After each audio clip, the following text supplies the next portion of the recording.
For this activity, we will need scissors, sketch pen, and a blank paper. Take a sheet of paper and draw any random picture like house, tree, flower, or fish.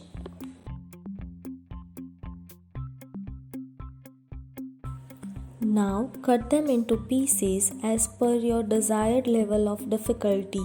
More the pieces, the more difficult activity will become.